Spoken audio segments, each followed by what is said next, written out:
কেন্দুলির মেলা পেরায় তখন আমাদের রাঙামাটি দেশে ফাগুনা হাওয়া বইছে। কচি পলাশের পাড়া, রোদ উঠেছে ঝলমলা। সেই রোদ ধুলা পথে কানা বাউলের আখড়াতে যাতে যাতে থমকে দাঁড়াইলেক মাস্টার, কৃষ্ণনগরের সুধীর মাস্টার।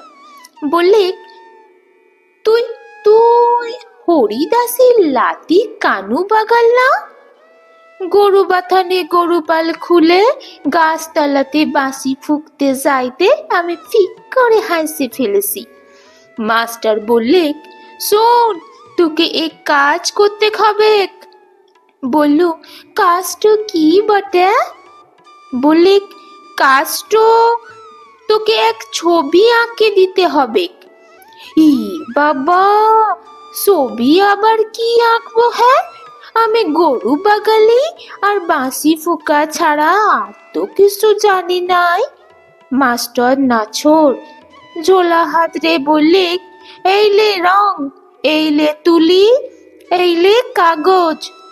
সকালবেলা গরু বাথানি মাঠে এক পাল গাই গরুর মাঝে আমি হাঁ হইয়ে ভালো বললুম, বাবুদের স্কুল ডাঙাতে দেখা যাইয়া আমার পাড়া কত ছেলে পিলারা বসে বসে ছবি আঁকছে, দেদার ছবি। মাস্টার শুনলেক নাই কিছুই, বললে, উহাদের ছবি অনেক আছে আমার চোলাতে, লে লে, দেরি করিস না। তুই একটা গাছের ছবি আঁক দেখনি, অজয়ের পাড়ে এত ফুল ফুটেছে, পলাশের তুই আমাকে এক পলাশ গাছের ছবি আঁকে দে।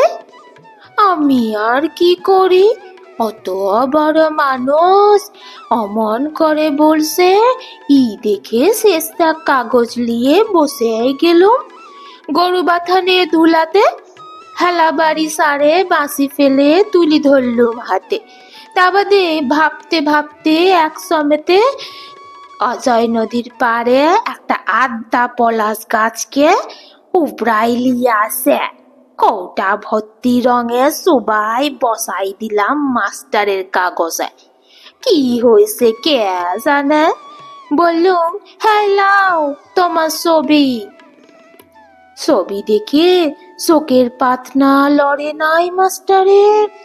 আলোপনা মুখে মাস্টার বললেন, তুই তুই কি করলি? ই কি ছবি আঁকলি? বলল, কেন, কি হয়েছে? মাস্টার বললে, পলাশ ফুলের গাছটা না হয় বুঝলো, গাছের তলায় মাটির ভিতরে তুই সব আঁকি মুকি কি আঁকলি? বলল, ওগুলা শিকড় বটে। হ্যাঁ মাস্টার, চিনতেছিল? তুমি শিকড় চিনতেছিল?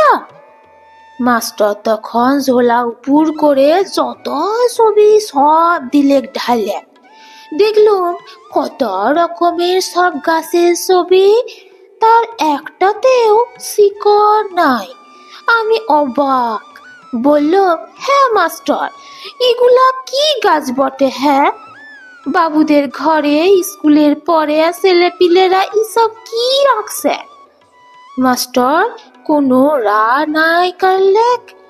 আমার আঁকা ছবির দিকে ভালতে ভালতে একটা কথা শুধাইলেন, তুই গাছের সঙ্গে শিকড় কেন আঁকলি?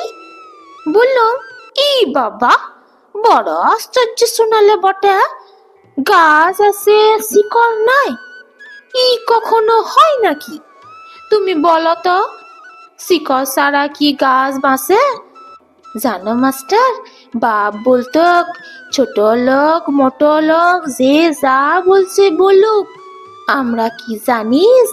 আমরা হলুম শিকড়ের লোক, আমরা হলুম শিকড়ের লোক।